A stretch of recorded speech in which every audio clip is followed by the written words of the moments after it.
touching on the weaponization of war and the insanity as the consequences of this, collapse of rule of law. So now we'll move forward to another topic with the second session in our convention, eroding freedoms state violence, censorship and discrimination. This panel will center the lived realities of those who endure the harshest consequences of authoritarianism: women, journalists, minority communities, political dissidents, and environmental defenders. This discussion exposes how state violence, gender oppression, and ethno-nationalism intersect to shrink city space and silence communities. At the same time, our panelists will spotlight the acts of resilience, cultural, digital, grassroots that persist despite repression. Our first speaker is Abdullah Demirbaş, the former mayor of Sur in the Diyarbakır province of Turkey. He's an educator and advocate for multilingual governance. Demirbaş, born in 1966 in Vice, Diyarbakır, is a Kurdish educator, union leader, and former mayor known for pioneering multilingual municipal governance in Turkey. After 17 years as a teacher, he served in leadership roles within different educational unions and championing labor and language rights. Elected mayor of Sur in 2004, he was dismissed in 2007 for implementing policies recognizing Kurdish and other minority languages. Yet, re-elected in 2009 with 65% of the vote. A lifelong advocate for cultural rights and democratic local governance, Demirbaş continues to speak loudly on inclusion, diversity, and justice. He speaks Turkish, Kurdish, and German, and is married with 4 children. Now, a quick heads up, Abdullah Demirbaş is gonna share his remarks in Turkish, and we have a translator who help us to translate his remarks. Öncelikle mensubu olduğum Kürt halkı adına ve kişi olarak hepinizi selamlıyorum. Hoş geldiniz. Benim halkım ülkesi 4 parçaya bölünmüş devletsiz bir halktır. Orta Doğu'nun orta yerinde en otofon halklardan biridir. First of all, I want to welcome you on behalf of Kurdish people. My people are a group of people, not a stateless. It's a stateless nation. It's basically for the hang basis. Maalesef İttihat ve Terakki zihniyeti, Baas zihniyeti ve Fars emperyal güçleri bizim ülkemizi 4'e bölüp halkımızı bir anlamıyla bütün yasaklarla boğmuştur. Unfortunately, the Tandem Teraki ideology, Kuyal's ideology, divided up our country into 4 sections and just murdered us with a lot of those and those. Düşünün ki öyle bir coğrafyada yaşıyoruz ki o coğrafyanın en kadim halkından biriyiz ama kendi varlığımızı ispat etmek için ölüyoruz, öldürülüyoruz.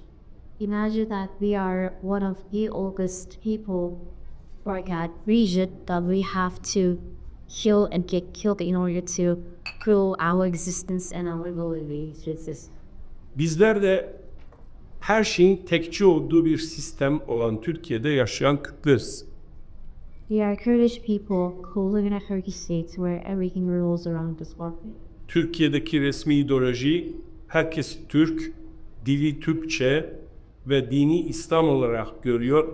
Bunun dışında da şimdi son zamanlarda bile tek adam beşiği var. In Turkey, everyone perceives the country as a one nation, one language, one identity. And now we moved on to a stage where there's only one man rule, and we're trying to exist in 7 minorities. Oysa Türkiye ve yaşadığımız Orta Doğu coğrafyası çok dilli, çok kültürlü, çok inançlı bir ülke veya bir coğrafyadır. In reality, the geography that we're living in is a multicultural, multilingual, multi-identity environment. Bu resmi ideolojilerle yaşamsal gerçekliğin çatışmasını yaşıyoruz biz. We are facing a conflict between the reality and the perceived notions. Egemenler kurallarını, kanunlarını kendilerine göre, biz ise meşruiyetimiz üzerinden kendi mücadelemizi, direnişimizi geliştiriyoruz. The leaders are living your reality through the rules that they put in, but while we're struggling to prove our legitimacy in our place.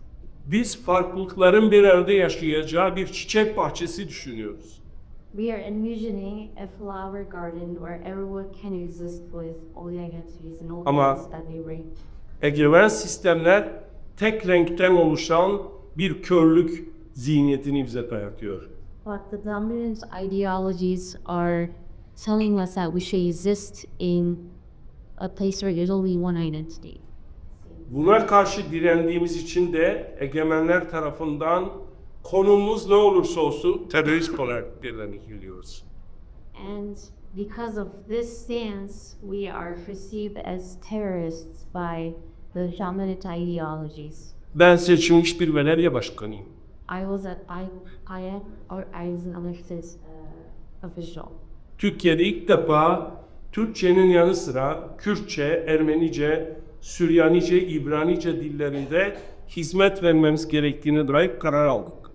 We made decisions that, in addition to Turkish, we should use service in Kurdish, Assyrian, and Hebrew in addition to Turkish. Bunun için baskılarla karşılaştık ve belediye başkanlığı görevinden alındık. And because of this, we faced a lot of pushback, and the municipal leaders were taken by on this positions. Tek suçumuz var olan gerçekliği ortaya koymaktı. Our only crime was to show the reality that çok existed. Öte yandan yaşadığımız coğrafya farklı inançların var olduğu bir coğrafya. From another perspective, the geography that we lived in is already in place that reflected different ideologies. Hristiyan, Musevi, Müslüman, Alevi ve Yezidi inancına sahip olan, hatta inançsız olan insanların bulunduğu bir coğrafya. In a geography where people from different faiths, including Christian, Jews, Alevites, Yazidis, and Iranians, Ama bize sadece bir tek şey, Türk İslam, Arap İslam, Fars İslam'ı dayattılar. But they pushed the Turkish Islam, the Arabic Islam, and the Persian Islam onto us. İşte bununla ilgili proje yaptık. Bir cami, 2 kilise, havra, Ezidi evi ve Alevi evi yaptık diye cezalandırıldık. And because we built a mosque, some synagogues, and an Alevite house, we were punished for building these places of worship. Bir diğer sorun, bizi yöneten egemenler bizlerle ilgili kararları alırken bize sormadan kararlar aldılar ve bizi sorumlu tuttular. And the dominant leaders who were controlling us, they were making decisions without consulting us and getting our opinion. Biz şunu söyledik. Bir şeyin yapımına katarsanız insanları yıkımına katmamış olursunuz. We say this, if you include people in building a something, that you exclude from the shore. Adalet aslında buradadır. That's where true justice lies. Onlar karar alıyordu, biz sorumlu tutuyordu. Biz ise diyoruz ki bize sorun, birlikte karar verelim. They were making decisions and that they were holding us accountable. But what we were saying was, ask us and we can be clear the process of decision. Bu yüzden biz merkezi yönetimleri değil, desantral yönetimleri istedik. That's why Yani ademi merkeziyetçilik. That's why we were asking for a non-central government with a decentralized system. Bunun için Kırklar Meclisi diye bir meclis oluşturduk. Ermeni, Süryani, Keldani, Alevi, Ezidi, Roman, Müslüman ve farklı düşüncelerden insanlardan oluşan bir karar meclisi oluşturduk. Because of this, he created a Congress of participation that included the Kurdish people, the Syrians, the Yazidis, the Bullets, and so forth. Ve bize bu düşünceleri getiren özellikle 50 yıldır var olan Kürt özgürlük düşüncesidir. And what took us to this point was the Kurdish real ideology that happened hovering over our minds for the past 50 years. Ve bu temelde biz şu anda bu düşüncelerinizin Rojava'da bir statüye kavuşmasını görüyoruz ve izliyoruz. And right now we're watching at these ideas are forming in the region of Rojava. Çünkü IŞİD tekleştiren bir zihniyetti ama Rojava'daki şu anda yönetim ise bu çokluluğu, bu güzellikleri ortaya çıkaran bir mücadeledir. Because ISIS was making a one centralized system compared to the system that we are dealing at these multiple ideas is moving right now. Tıpkı Sur Belediyesi'ndeki çalışmaları kabul etmediği gibi bugün Rojava'da gelişen bu mücadeleyi de kabul etmiyor sistem.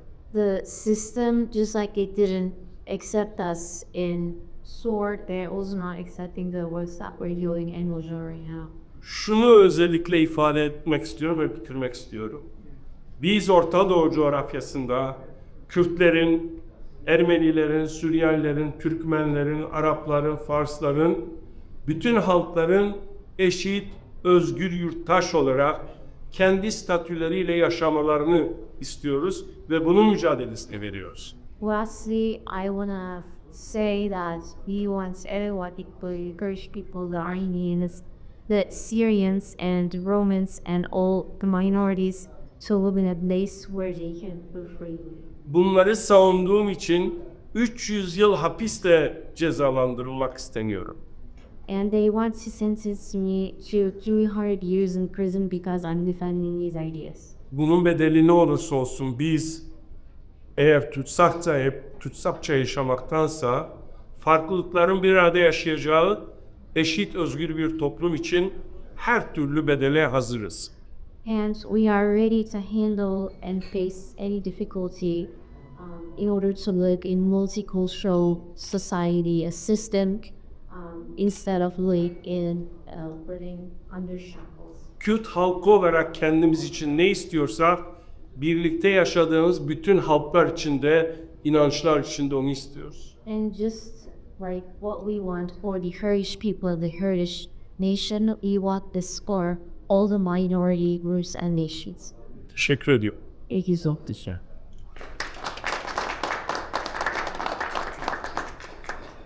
So it was really to the point, remarkable, addressing the root of the problem and also the solutions. Thank you so much, Mr. Demirbaş. I have a couple notes that I'm going to share at the end in Q&A session. Now we have Dr. Mehmet Efe Çaman with us. Dr. Mehmet Efe Çaman has been working at the Political Science Department of Memorial University of New Conland since 2015. Previously, he worked in Germany at the Center for Turkish Studies of Essen University and Augsburg University, before working as a professor at several universities in Turkey. He was also department head of the Political Science Department and the dean of the School of Economics and Administrative Sciences of Turkish German University in Istanbul before immigrating to Canada. Çaman studied at Ludwig Maximilians University München and Universitat Augsburg and earned his combined and MA degree in 1998 from Oxford University as a scholar with honors. His current research focuses on authoritarianism, democratization and human rights, as well as on Turkish politics in comparative politics and international political context. He's broadly interested in democratic decay, human rights issues in Turkey, and the political justification mechanisms of semi-authoritarian regimes. Dr. Çaman's previous research concentrates on the shift of Turkish foreign policy after the Cold War. He published a book on that based on his PhD research on Turkish foreign policy, as well as numerous book chapters, some scholarly articles in English, German, Turkish, about topics related to post-Cold War, Turkish foreign policies, new orientations, as well as Turkish regional policy. Oh God, I just got tired when I was, reading. I don't know how you be the all of them. So he's also a frequent media contributor and an op-ed writer. I know that he's gonna address the problem of academic, the violations of academic speech and academic freedom, as well as his own experience. The floor is yours, Dr. Thank you, Hafsa.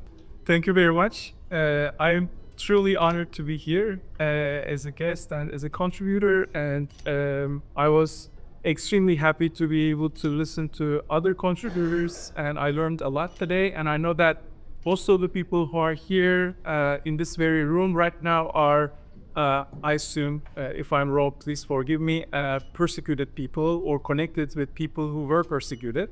So I think you guys know what's going on in Turkey, and academia is one of the main targets of the current regime. And I think we learned a lot from my colleague, your colleague sitting there right now, Professor Can.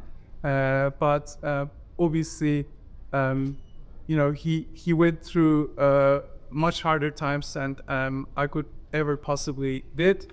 But we're not like trying to see everything from the perspective of a competition of pain and suffrage. That there's a very relative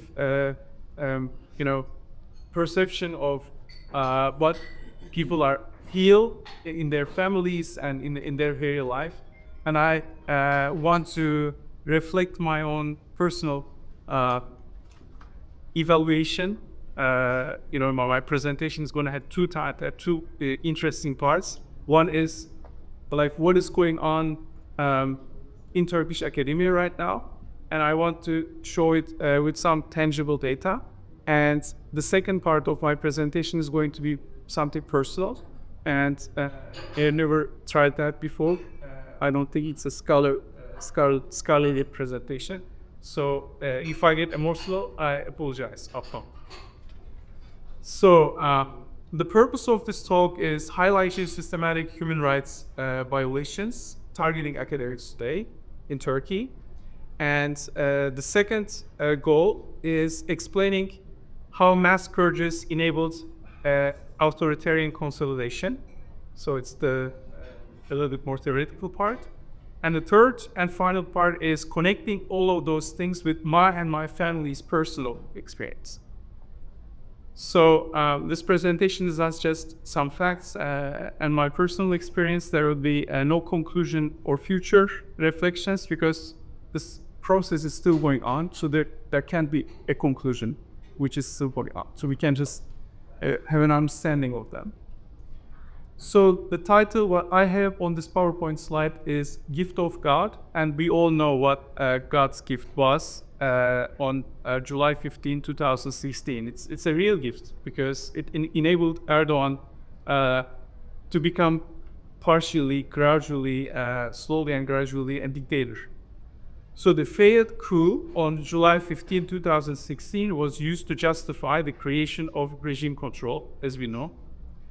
A 2-year state of emergency was declared immediately after that, and emergency decrees bypassed judicial oversight, which is really important because Erdogan was, after Atatürk, he was the only person, including Turkish military coup times, like 1980, 1960, 1971, he was able to control the judiciary entirely. Like he, as the chief of the executive branch of the government, he had the luxury to control the courts. This gives you a tremendous power. And this is why we are here right now, because he misused his power beyond his constitutional limitations, right? And also opposition voices, especially academics, were particularly targeted. Why would you target opposition, like dissidents? Very simple, because those are the guys who are standing up. right? Those are the guys who are saying, no, you can't do that, don't do this. And those people are dangerous because they can wake up other people. So you need to neutralize those people first, right? So there are two primarily targeted groups. One of the representatives of one of the groups is sitting next to me. Hedef alınan gruplardan bir tanesinin liderlerinden biri benim yanımda oturuyor şu anda. These are the Kurds, Kurdish movement. And others, mostly, a lot of my dear friends, colleagues, who are affiliated with the Gulen movement, like official things, like Hizmet members, right? So those people, that they are primarily targeted. But there's secondary targets as well, which we cannot ignore. LGBTQ plus community, academia, academic communities, Alevi community, women's rights activists, and leftists. Real leftists. I'm not talking about, Republican People's Party guys, right? Those are not the leftists, but real leftists. So the state-led purge. So I have the title here, like it's really catchy, I think.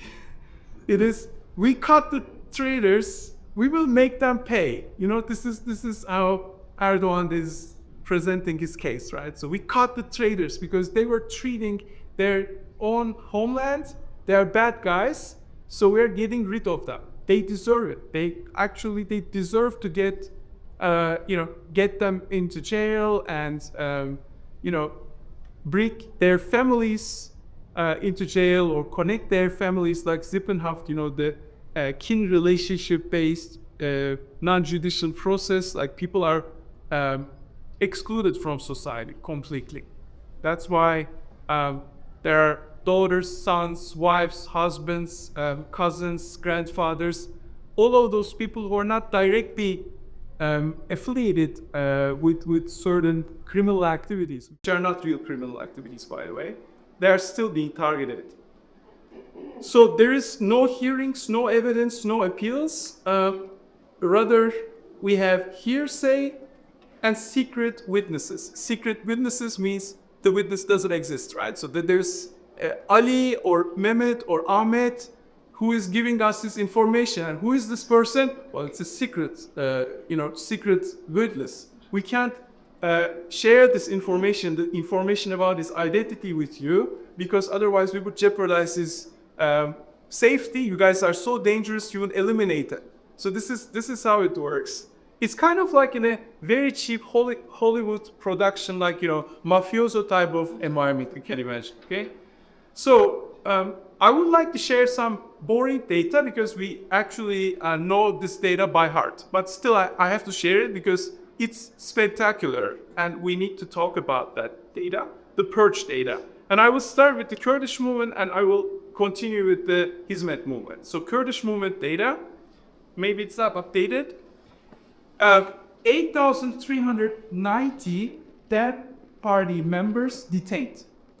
2,782 dead members imprisoned. 494 dead party offices attacked. Offices attacked by people. 700 HDP dead party officials arrested. 42 elected co-mayors arrested. 84 municipalities, co-mayors dismissed and replaced by regimes appointed by, appointees, which are trustees. We can't trust them, right? You trust them? Yeah. So, plus 10,000 Kurdish employees suspended. This is data up to 2017. I don't know the most outdated data, but up to 2017, plus 10,000 Kurdish employees suspended from those municipalities. Plus 200 Kurdish citizens killed by security forces. Plus 10,000 houses destroyed alone in Cizre during the curfew of 2016. Okay? This is the guy we're dealing with. This is the government, this is the state we're dealing with.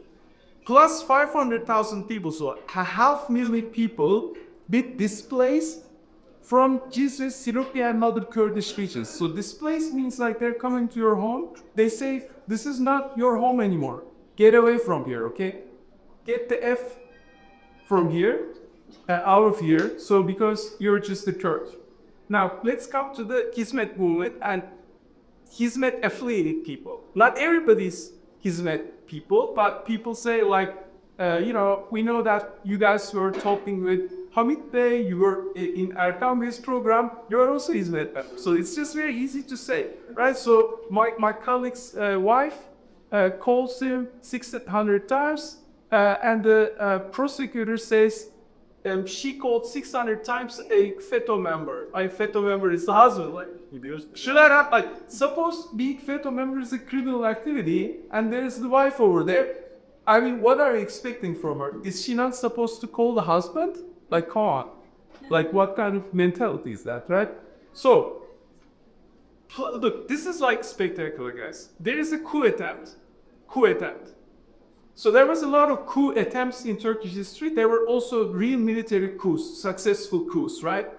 I remember no data I ever seen in any book where 50% of all admirals and generals were arrested in connection with this coup attempt. I mean, this is nonsense.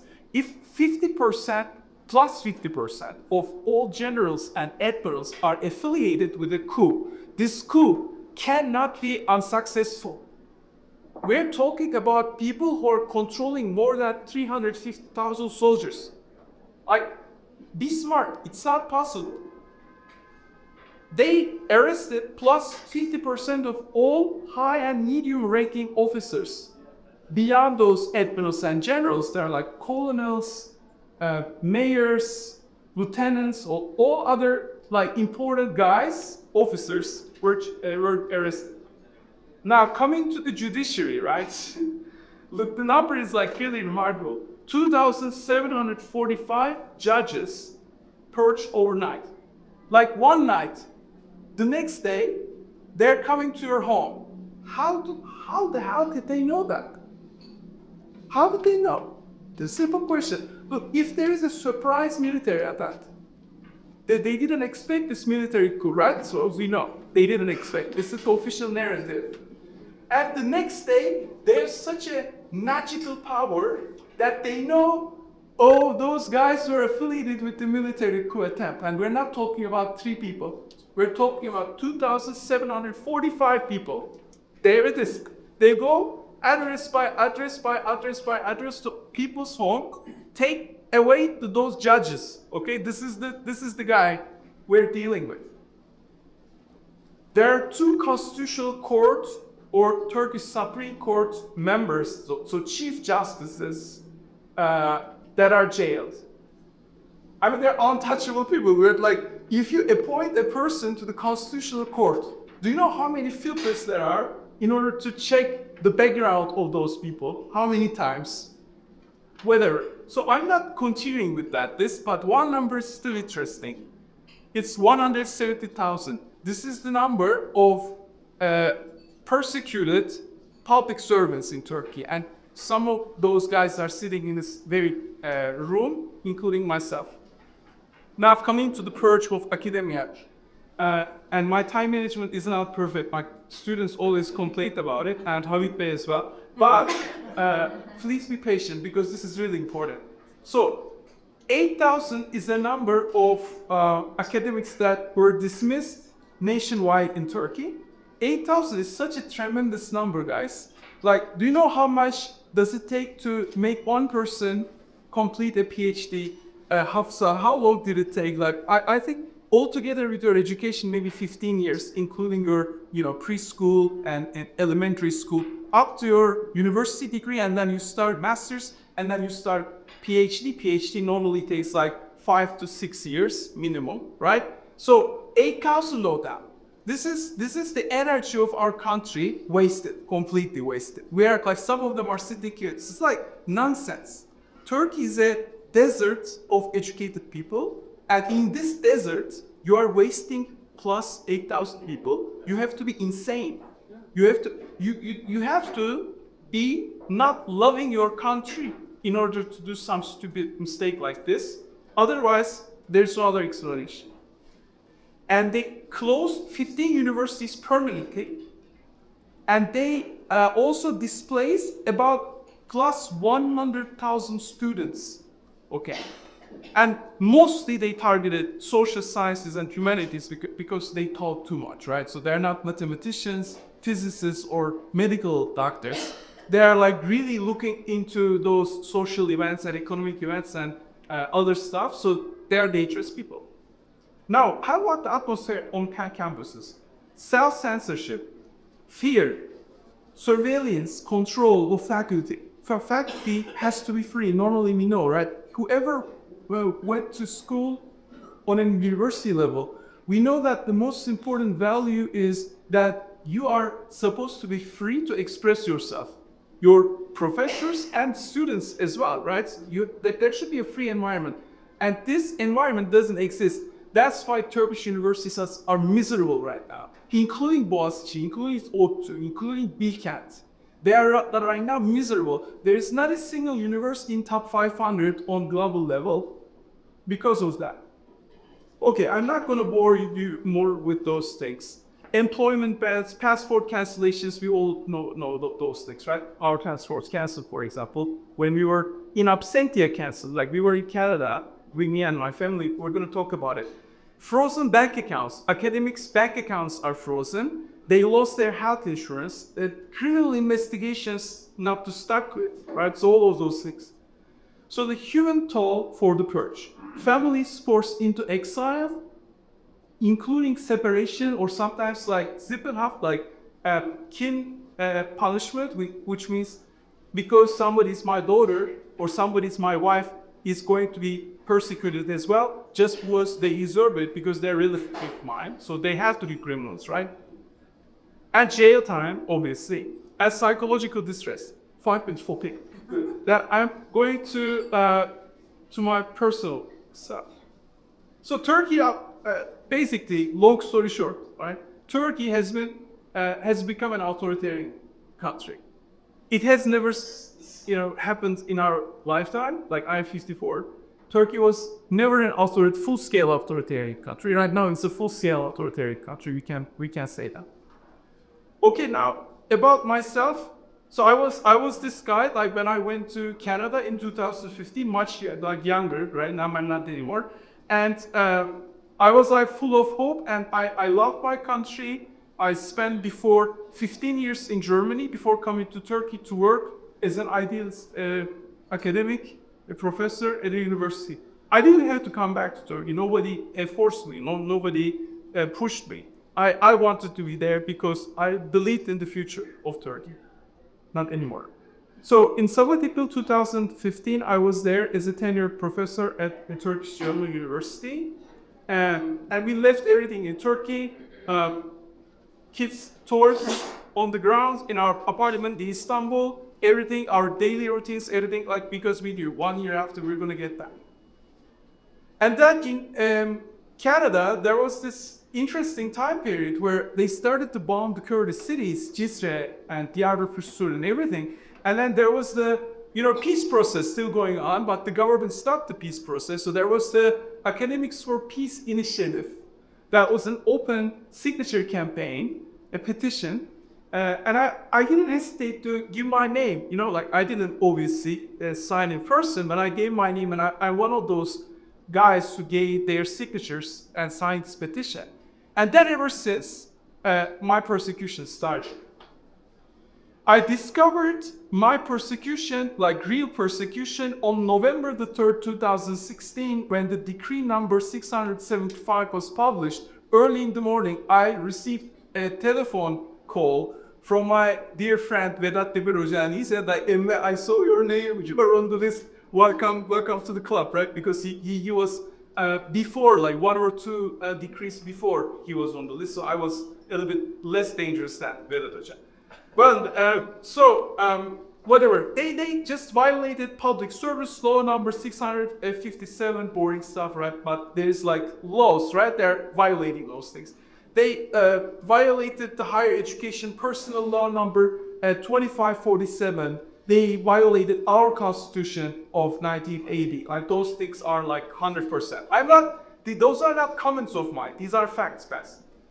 So what happened immediately after was my passport was canceled and my children's passport, when my children were, Ali was 11 years old and Deniz Ege was 6 years old.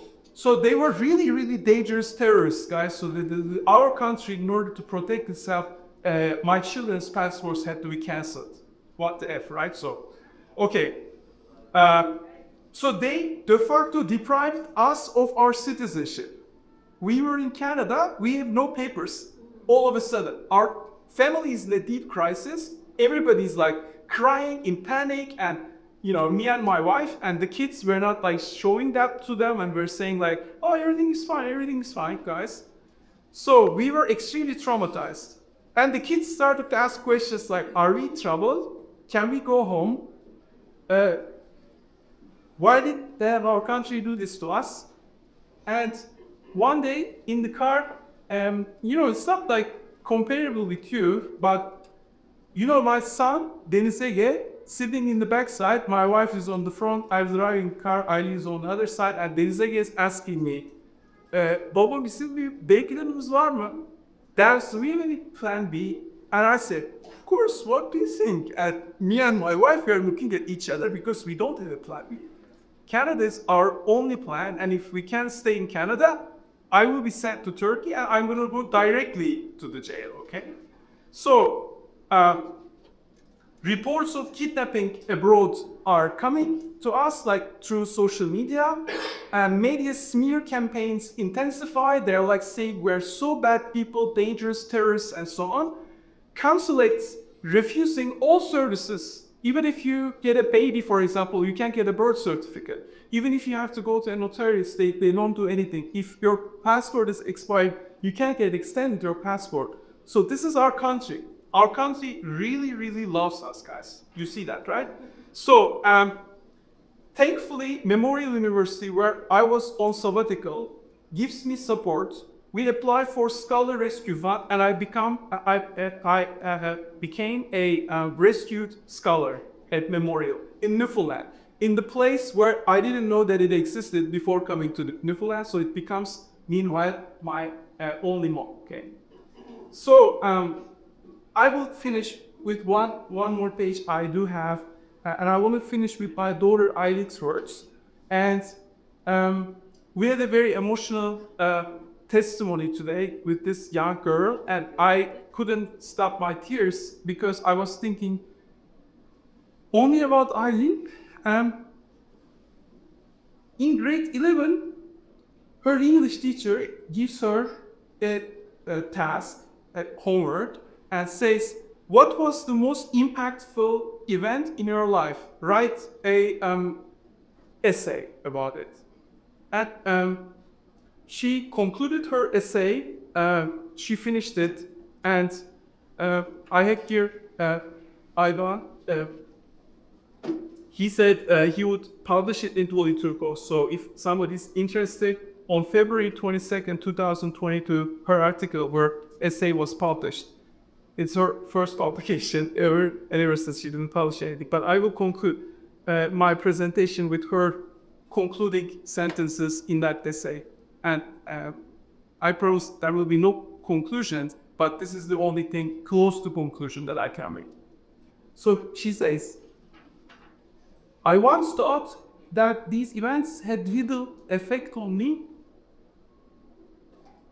but I have come to realize that it is probably the most impactful thing I have ever experienced. What started as losing my passport changed my life in a single day.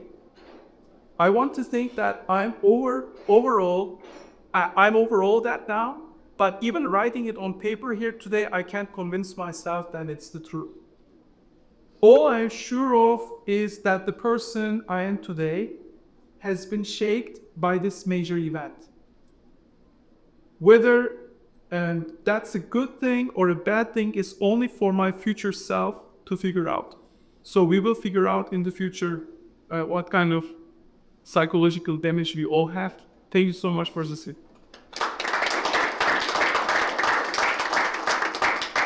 Thank you so much, Dr. Chandran, for sharing the statistics, the true post-occur lives caused by the emergency degrees, persecution ongoing in Turkey, and also with this, with the testimony of your daughter, which is also, I think, reflecting Armenian children that we have in our community right now, right? Thank you. Now we have Aslıhan Kaş. Aslıhan is the science quiz exhibition director and the board member of AST Advocacy Science Turkey. She's a human rights advocate, educator, and filmmaker based in New Jersey. She holds a BS in biology from Istanbul University and worked for 17 years as an educator and general manager in leading schools, overseeing curriculum, teacher development, and student programs. Since 2018, she has served as a board member of Advocacy Societies Turkey and as director of the exhibition of science skills. A traveling exhibition presented across the United States, Canada, and Europe, of which we can witness here as a Lux Parvo. She has also contributed to human rights reports, documenting violations against women, children, and civil society. Aslan is also lobbying the other in Turkey and the director of two being documentaries, Metamorphosis and Other Children. Married and a mother of two, she brings both expertise and personal commitment to her advocacy. The floor is yours. The disability tools and can look at what is I'm up to today. I would like to thank you all of you for joining us at this reflected conference. Today, I would like to talk about how state violence, censorship, and discrimination shape the lives of people in Turkey and how these pressures deeply affect vulnerable groups. Authoritarian regimes are rising, democracy is under attack, and civic space is shrinking around the world. In Turkey, like in many countries, we have seen a growing crackdown on civil society since 2013. After the Gezi Park protests, the government began criminalizing activists and many organizations faced increased restrictions. Since 2016, following the failed coup attempt, this repression has worsened with devastating consequences. According to the 2024 Economist Democracy Index, Turkey is 103rd among 167 countries. Civicus also classifies its civic space as repressed. Over 2.2 million investigations have been opened against civil society members and any dissidents who dare to speak out, including journalists, academics, and educators. The media has been heavily censored, with more than 100 outlets shut down, over 100 journalists have been jailed, and many others face constant threats of arrest. In this period, over 3,000 children have grown up in jails with their mothers, and nearly 1,000 people, including children, have lost their lives, many due to torture and denied of medical care in prisons, stress-related illnesses, suicides, fatal work accidents in unsafe jobs, and drowning on migration routes after their passports were cancelled. However, behind each of these numbers, there are real human lives, real people whose stories need to be heard. A very recent example is the imprisonment of Istanbul's mayor, Ekrem İmamoğlu. Like many others, I have faced human rights violations in my own life, losing my job as a general manager in private education, being unjustly detained for political reasons, being separated from my husband for 2 years while taking care of our children, and leaving many of my friends behind in prison. I felt a deep responsibility to speak up for those whose voices were silenced. We did not commit any crime, but we were persecuted because we stood up against the authoritarian regime. This is why I took on the role of coordinating the Sided Screens exhibition and directing the documentaries Metamorphosis and The Other Children. Through these projects, I try to make invisible pain visible and to share the human stories behind state violence and discrimination. I would like to share some of the most powerful stories from the exhibition of Silent Screams and Metamorphosis documentary. These works highlight the real human suffering as a form of punishment that comes from oppression and show the strong resilience of those who fight for justice.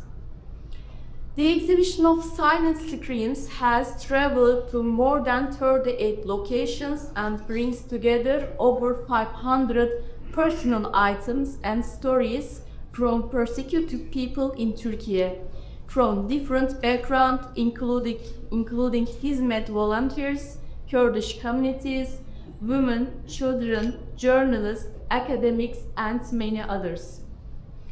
Each item represents a real human story, a real moment of pain, and real struggle for dignity. Through this exhibition, we show how state violence enters people's homes, families, and daily lives. These stories include a woman who lost 90% of her vision, a man with severe kidney disease declared fit to stay in prison, a prisoner who spent 35 days handcuffed to a hospital bed during COVID. We continue this work because we want to be the voice of people who suffered in silence. State violence, censorship, and discrimination are not local problems, they are global challenges. Every story we share, every exhibition we open, and every film we make brings us closer to justice. Thank you for listening, and thank you for standing with us. He has reported from conflict zones such as Bosnia, Kosovo, and Iraq, and has conducted in-depth research on high-profile cases, including assassination of Turkish-Armenian journalist Hraftin. Arslan is also at Forbes and has received journalist awards for his investigative work. Currently exiled in Washington, D.C., he continues his journalism through digital media platforms, including his YouTube channel, Repression, TR7, Farukor, and X. The floor is yours. Thank you for having me. Before my presentation, I want to ask a simple question. Who wants to make $500,000 in just 1 minute? Okay. Okay, call Turkish Embassy and tell them I'm here. I'm not joking. This is official arrest warrant for me. As again, thank you for having me. When I was invited to speak about press freedom in Turkey, I asked myself a simple question. What should I tell you? I could have shown charts, numbers, rankings, but then I realized something. Almost every form of pressure an independent journalist can face in authoritarian system, except one. You can guess what is this, and I have personally experienced. So today, I want to tell you what journalism in Erdogan's Turkey really feels like. Not as a statistics, but as a life. From golden career to a target. This year marks my 30th year in journalism. I covered wars. I was in Iraq. I covered politics. I flew on the Turkish president plane. I hosted one of the most watched political debates on TV. I became Ankara bureau chief, the second highest position you can reach as a journalist. I even had a luxury official car and a driver. I'm not telling you this to brag. I'm telling you what came next. Until 2010, I believed in Erdogan promises. Rule of law, freedom, joining the EU. I believe in. But after 2010, something changed. The government shifted toward authoritarianism, and I began to criticize it. At the same time, my book exposing deep state actors behind the murder of Armenian journalist Hrant Dink was published. and suddenly I became the target. That threat poured in. Even my 4-year-old daughter was threatened. Then the first order from the palace. I was removed from the president plane. I was banned from official events. Later, I learned that Erdogan had called my boss and said, "Fire this journalist. If you don't, there will be consequences." My boss refused, and we all paid the price.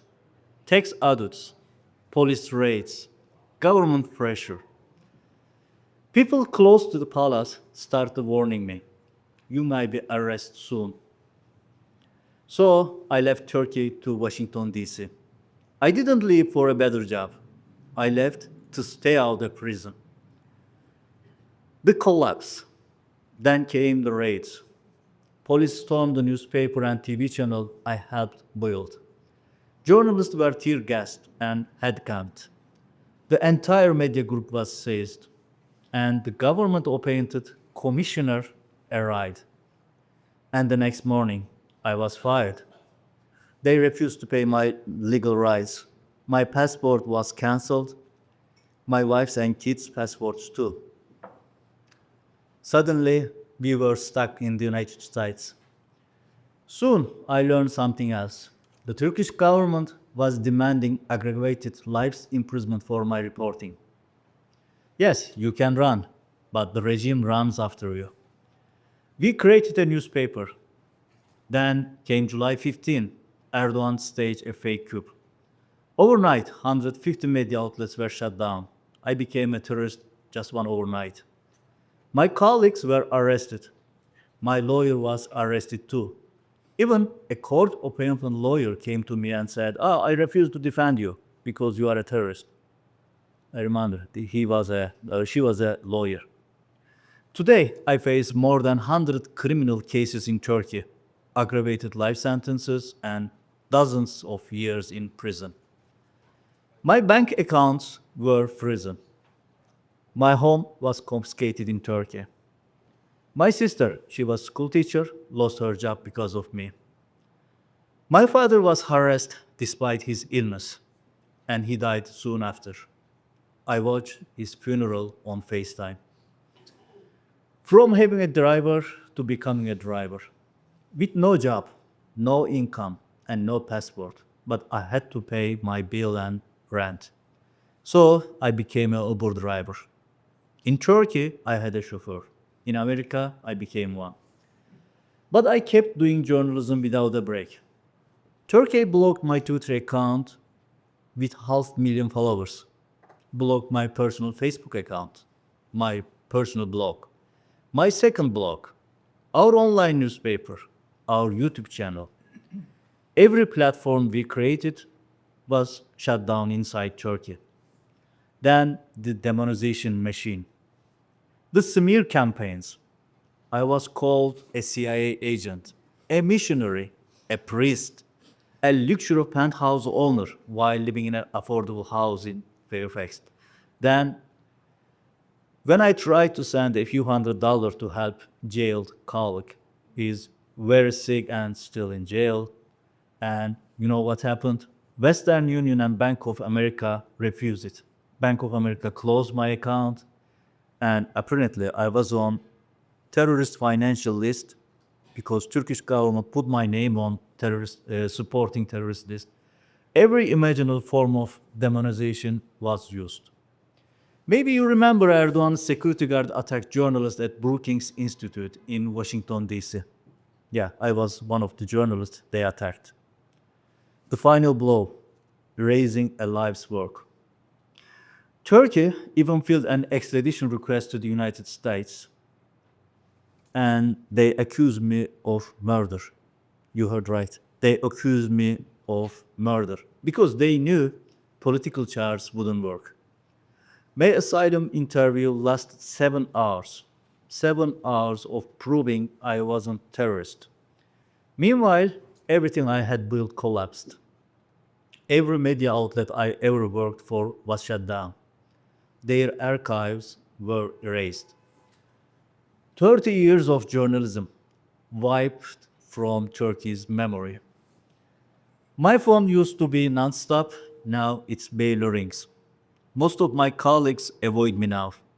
Some still use my reporting, but attach the word terrorist next to my name just to survive. Turkey is a hell for journalists. What freedom of the press really means today in Turkey? Over 90% of media is controlled by the government. Social media is heavily censored. Independent journalists are in prison or in exile. And those in exile are hunted digitally, legally, and physically. The EU and the US remain largely silent, mostly because of geopolitical and refugee politics. The number cannot understand journalism in Turkey. It can only be understood by the price we pay. But we didn't stay silent. We organized. Despite everything, together with other exiled journalists, we kept going. We found new ways to do journalism. We created new formats. We published from abroad. We spoke to audience who refused to be silent. Over time, this resistance became something bigger. We built an organization, the International Journalist Association, a platform for exiled journalists. Digital platforms have become our lifeline because they break borders. They let us reach millions in Turkey, even under heavy censorship. My last words. 11 years in exile, thousands of Uber rides, cancelled passports, dozens of court cases, smear campaigns, silencing, isolation, all sorts of bad things you can imagine. And yet, I did not stop. For 11 years, I have tried to be voice for the voiceless. And that is why I am standing here today. Thank you for listening.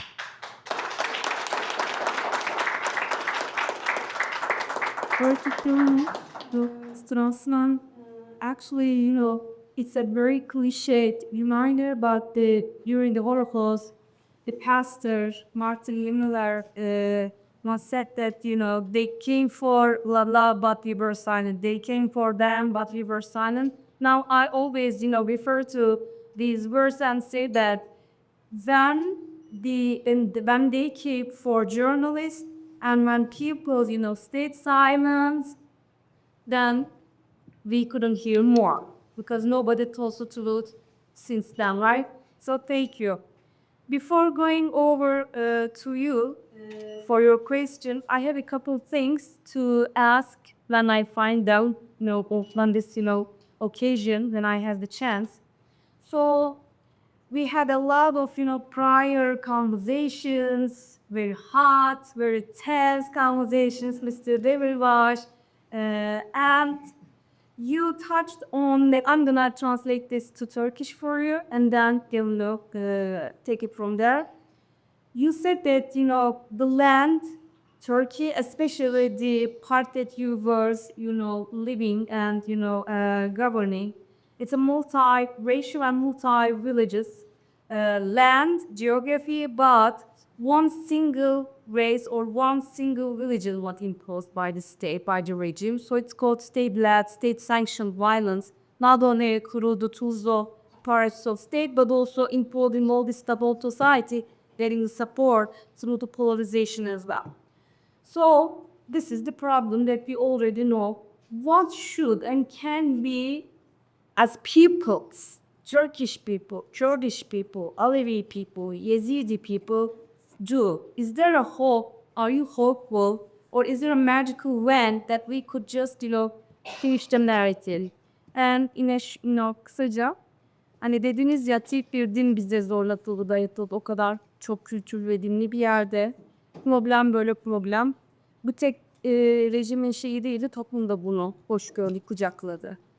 Yine de ümitli misiniz? Ya da böyle bir sihirli bir değnek var mı halklar olarak? Yine de tabii ki. Ben yine parça parça çevirmeye çalıştım. Evet. Zor olmasın. Ben halkların, inançların kazanacağına dair umudumu hiçbir zaman yitirmedim. ve biz kazanacağız. I have never lost my hope that peoples of all faiths and all religions, they will all, triumph and champion. I have never lost in this fight. We'll win. Diktatörler, zalim olanlar gerçeklerin üstünü kapatabilirler ama gerçeğin açığa çıkma diye bir huyu vardır. Yeah. So as we all know, dictators and persecutors, they could now cover the truth with something they just wanna do, but the truth has an aspect that it will somehow at the end of the day come out. 100 yıldır Sykes-Picot'la var olan halkların ve inançların inkarı yapıldı. Ama 100 yıldır bu sistemi yaratanlar şimdi iflas etmiş durumdalar. For over 100, years, for decades, Sykes-Picot. yes, that thing, through using this, regimes, governments, politicians try to, disregard faiths and cultures. But now they are coming to an end. Son söylediğiniz cümle neydi? Hani kapatmaya çalıştılar ama Ama gerçeklerin açığa çıkma diye bir huyu var. ondan sonra Ve okay, yeah. en önemlisi Orta Doğu'da şu anda görüyoruz ki diktatöryal, fundamentalist, otoriter rejimler birer birer kaybediyor. Halklar ve inançlar bir arada yaşama fikrini daha da önemsiyor. On one hand, in the Middle East, the dictators, authoritarian, leaders, they are losing their power somehow, their strength, and peoples of all faiths will come closer in solidarity as they do that kind of oppressions more. Bizi yok etmeye çalışanlar kendileri yok oluyorlar. Those who are trying to, destroy us are getting destroyed themselves. Ve şuna inanıyorum ki hani bir dini bir terim de var. Küfür devam eder ama zulm devam etmez. Küfür. Okay, so I'm not gonna find. Yeah, I believe that it's also a religious, faith or religious norm that, küfür in Arabic kind of, darkness or covering something with darkness, dirt. It could go on, but persecution never, goes on for forever. Ve şuna inanıyorum ki özgürlükten, demokrasiden, eşitlikten yana olan inanç giderek gelişiyor Orta Doğu'da. So I still see and believe that in the Middle East, the theme in freedoms, democracy is getting bigger and getting strengthened. IŞİD zulmü, El-Kaide zulmü, İhvan-ı Müslümin'in yarattığı zulüm, fundamentalist İran rejiminin yarattığı zulmü, insanlığın değerleri yendiler. So the persecution, the oppression, the repression created by ISIS, created by Ikhwan, and created by all other fundamentalist organizations have been destroyed, have been defeated by the humanity, the believing humanity. Özellikle kadına yönelik özgürlük mücadelesinin giderek artması benim bu inancımı ve umudumu daha da arttırıyor. There you go. Caribbean. So he says that especially the fight against violence against women, discrimination and marginalization against women, it gives me more and more hope in the fight for all kinds of freedoms. Orta Çağ'ın karanlıklarını yaratan IŞİD, YPJ'nin özgürlük inancıyla ne diyorlar? Mezara gömüldü. So the darkness, created by the ISIS, idea, the mindset, is being buried right now by YPG's, struggle and fight. O nedenle ben insanlık değerlerinin kazanacağına ve acıları ortaklaştırıp acıların bir daha yaşanmaması için mücadele eden zihniyetin kazanacağına inanıyorum. So I see that he is hopeful. You know, I don't know, on the contrary of many other people here, especially that one next to you, I could tell. He is really hopeful in the belief and in the idea that humanity, the human values, will overcome all this, darkness and middle-aged kind of mindsets in our land there. Ben bir Kürt olarak, Orta Doğu'da yaşayan bir halkın evladı olarak, Ermeniler, Süryaniler, Araplar, Farslar ve Türklerin, Alevilerin, Sünnilerin, Ezidilerin hep birlikte ortak mücadeleyle kazanacağına inanıyorum. As a Kurdish person, a child of that land, Anatolia, Mesopotamia, or whatever you want to call that land, geography, or Middle East, I believe that Yazidis, Christians, Armenians, Alevis, Turkish, Sunni, Kurdish, Jewish, all these people there, however, what a rich community there. I cannot know of them. So how rich they are. So we are gonna defeat all these, oppressive minds. And I like his verse. I heard his verse that I'm gonna share with you in a few seconds. I liked it a lot. He's been saying that for a few days. The commonality of the pain here is gonna bring us together, not polarize us anymore, not discriminate each other against us, anymore. And I liked it a lot. Thank you. Benim inandığım felsefe şunu söyler. Kadın yaşamın kök hücresidir. Ve kadın özgürleştikçe de yaşam güzelleşecek. So he knows. I must say that he's a great politician. You should. I believe one day you are gonna be elected again by 85%. Don't. I have no doubt. So he says that. Might be. You know that Murat Ismail, the Yazidi leader here, he was elected in that part of the region. Why not? So he says that woman is the root of every duty. I'm translating it on my own words. So women will get the result of that kind of humanity championships in our fight for humanity. Thank you so much. Thank you very much. I also personally want to say that amidst all this kind of dark thoughts and opinions and experiences, painful, your hope somehow nourishes us. But let's keep let's pray. Fingers crossed. Can I ask for a question? Me or him.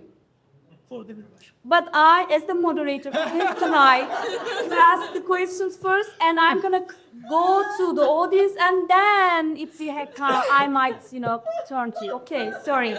So that's democracy. That's called democracy, guys. Okay. Wow. So if women are, I'm just kidding. So It was a follow-up. you have. Okay. Go ahead. Yeah, I endorse your question. Yeah, very simple question, Mr. Demirbaş. We are in the middle of peace process between Turkey and PKK, and as a journalist, we don't know detail, and lots of questions are around that. And what is your expectation? Şu anki süreciyle ilgili siz ne bekliyorsunuz? Evet. Şunu çok net söyleyeyim. Bu süreçten umutluyuz ama aynı zamanda temkinliyiz de. So he says that the question was about the process, the peace process in Turkey right now between the Turkish government and Kurdish population. He says that we are hopeful but with caution. Sayın Öcalan çok tarihi bir adım attı. Mr. Öcalan, did a very historical act. Ve toplumda artık barışa, demokrasiye, özgürlüğe, eşitliğe olan inanç dünden daha fazladır. Now in our public, in our society, the belief and the hope in democracy, freedom and equality is higher and stronger than before. O coğrafyada bir daha acılar yaşanmasını istemeyen insanların sayısı giderek artıyor. The number of people who don't like or who don't want any more pains in this geography, in this country, in this land, is getting bigger and bigger crowded. Bu bana güven veriyor. And this somehow, provides confidence and trust. Yani toplumun bu istemi bana çok umut veriyor. So it gives me hope, that kind of demand from society. Ama temkinli olduğum nokta da mevcut rejimin zihniyetinin değişmede direnişidir. And the caution that I was addressing before is about the regime's, resistance and reluctance against change.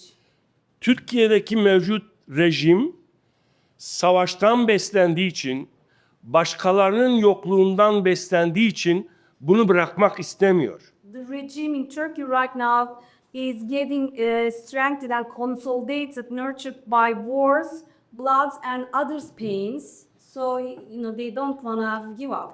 Çünkü kendini yaşatmak için başkalarını yok etmek istiyor. Hep bir düşman çıkarıyor. Because the regime needs to destroy others to be alive. Ama buna rağmen ben toplumun örgütlenerek bu sistemi, bu rejimi, bu zihniyeti değiştireceğine inanıyorum. And even though, despite all of this, dark and, dismal points, I still believe that this society will change the narrative. Bu sistem bizi parçalayarak yok etmek istiyordu, yönetmek istiyordu. This system has always wanted to destroy us by dividing us, and also he mentioned the importance of mobilization among all different sects in Turkey. Artık görüyoruz ki Türkiye'de de Orta Doğu'da da bu egemenlerin yaratmak istediği zihniyete dur diyen çok geniş bir kitle var. And we witness that there is a huge crowd right now in Turkey who wants to end such a mindset in Turkey that the regime represents. Bu öldür zihniyetinin yerine yaşa ve yaşatı esas alan zihniyet gelişiyor. So such a mindset which encourages, motivates, live and make others live long, survive instead of die and kill is getting again strength and more powerful right now in Turkey. Ben halklara, inançlara, özgürlüğe inanan insanlara güveniyorum. Sistemlere değil. I don't trust in systems. I believe in people who believe in democracy, freedoms and equality. Nasıl ki YPG, YPJ, IŞİD zihniyetini yendi, bu halkların, bu inançların özgürlüğü de bunları yenecek. How, just like YPG and YPJ just defeated ISIS, the belief in such a solidarity and commonality will also defeat the oppression. Biz bütün inançların ve dinlerin yaşayacağı insanlık bahçesini yaratacağız. We'll create the humanity garden with beautiful flowers, right? Where all, as different people in human, environments, we are going to create and live in that. Teşekkür ediyorum. Thank you. Now, okay. Let's start building democracy here. I'm leaving my questions on the table and turning to audience to see if you have any comments, questions, feelings that you want to share with the speakers or with the audience. Yes, please. Yes, my question is to Mr. Josh. So, I'm sorry. Can everyone hear him? I can. I think we could. Yeah, the mic is coming. Mic is coming. Yeah. Okay. how Erdogan is managing this long period of time without any interruption? So, These from the Westjet or from the beast, please keep doing whatever you want. yeah, he good. So for the Q&A session, in the very beginning, I know I know from the schools, it's hard to stop. We have 10 minutes for everyone okay. as a total. All right, it's total. Okay, Yeah. I'm gonna try to, it's first of all, it's a really great question, but it's unbelievably difficult to answer this question with a couple of sentences. Like it requires really a long analysis, and even a long analysis, I think, would not, make it possible for people to understand all aspects. Regardless of that, I'm not sure whether I have a really clear understanding of how he managed to be in power for such a long time. I think the main point is like, I think for many people who are sitting here in this very room is clear that there has been a regime change in Turkey, right? Turkey is, if Turkey was a rule of law based democratic country, Erdogan would not have made that long. But Turkey gradually, like slowly and gradually, has become a really, really authoritarian regime. And because of that, Erdogan created and controlled tools that enabled him to consolidate his power.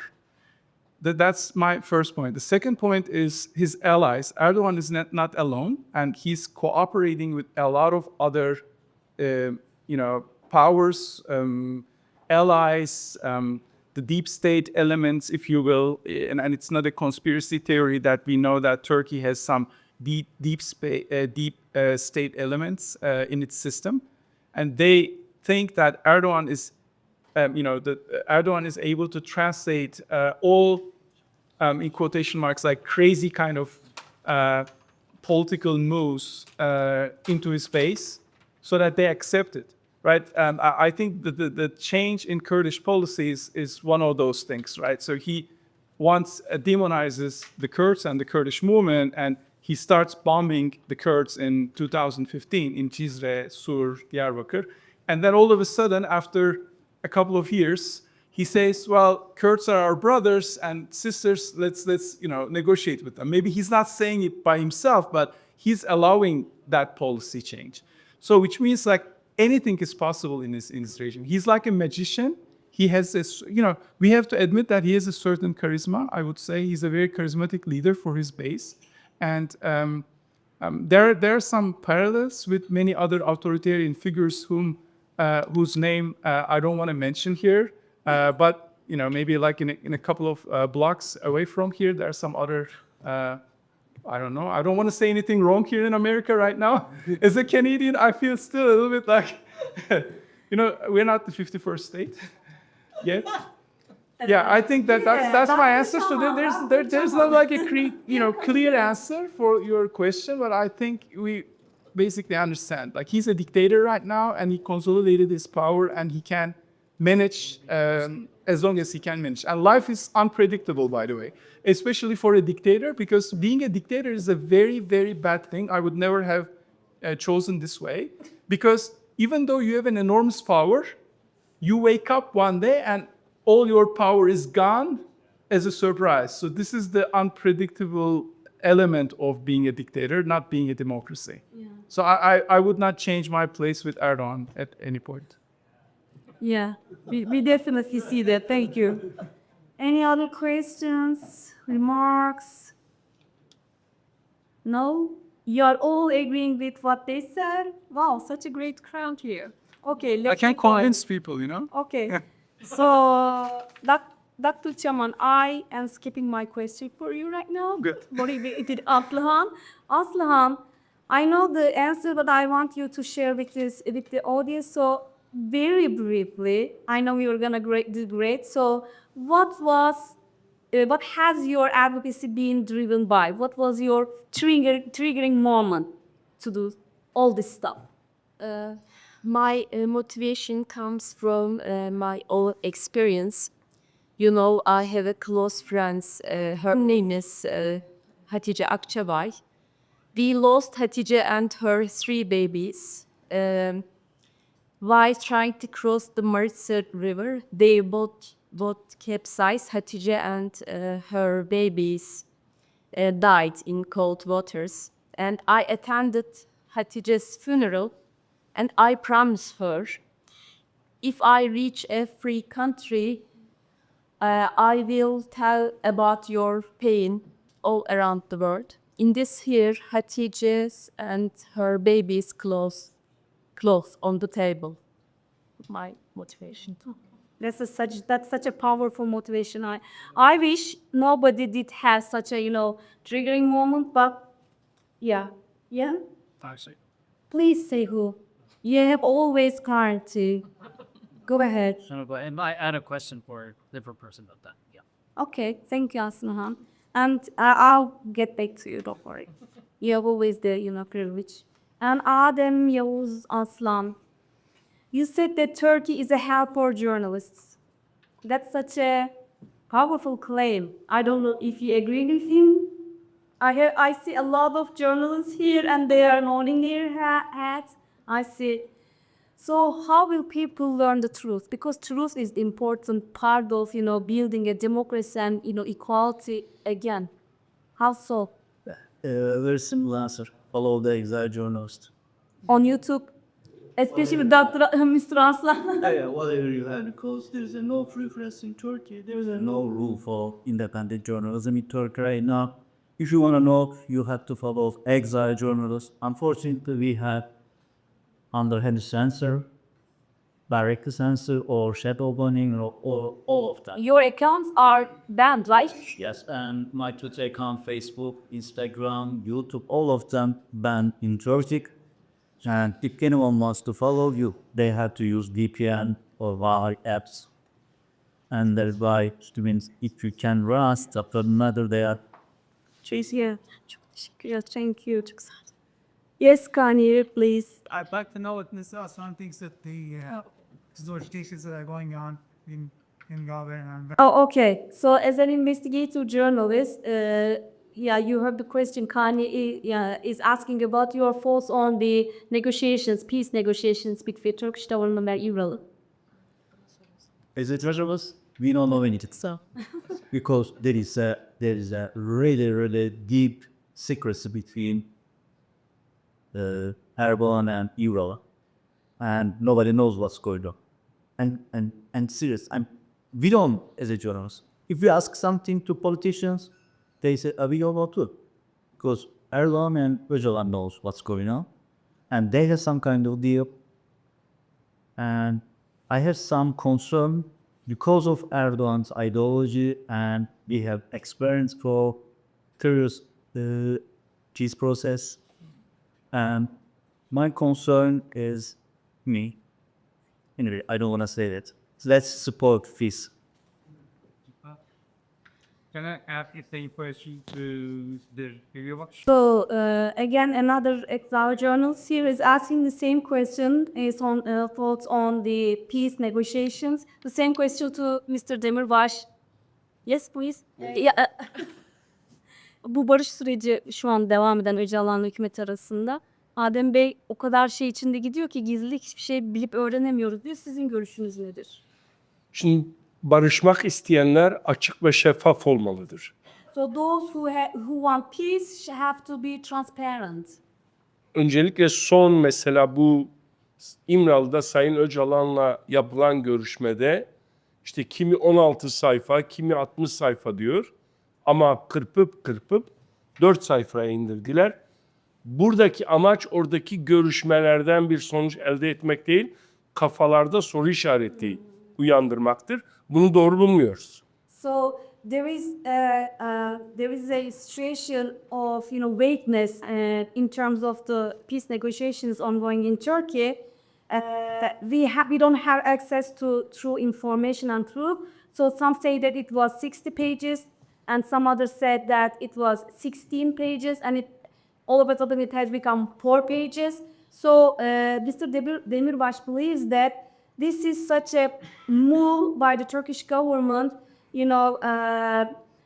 not being, willing to create a peace process, but instead just, creating confusion. Benim de mensup olduğum parti bunun bütün metinlerin açıklanmasını istedi ve bence bu doğru. Sorun şurada, sanki Öcalan'la Kürt kitlesi arasına bir soru işareti koymaya yönelik bir manipülasyon olarak değerlendiriyoruz. Bunu doğru bulmuyoruz. So he believes that also his political party he belongs to believes that they have to be transparent and declare everything they have right now, meaning the Turkish government. And he also believes that it's such a political act to kind of create polarization between Öcalan and also other Turkish community Kurdish community. Şunu çok net söyleyeyim ben. Kürtler onurlu bir barış istiyor. So apparently and clearly, Kurdish population, Kurdish community wants a honorable peace. İnsanların ölmesini istemiyor. They don't want people to die. Artık silahlı mücadelenin bir yöntem dışı bırakılmasını istiyor. Kurdish community wants the armed resistance, left out right now. Ama bu mücadeleyi bıraktığımız anlamına gelmiyor. But this doesn't mean that we give up our struggle and our fight for freedom. Biz mücadeleyi demokratik, siyasi, hukuki ve toplumsal yapmak istiyoruz. We want this, fights, this kind of resistance for our existence, Bu konuda democratic and political actions and means. bu konuda Kürtler çok net. Kurdish population community is so clear in this context. Ama Kürtler kölelik de istemiyor. And also, Kurdish people, Kurdish community do not want slavery as well.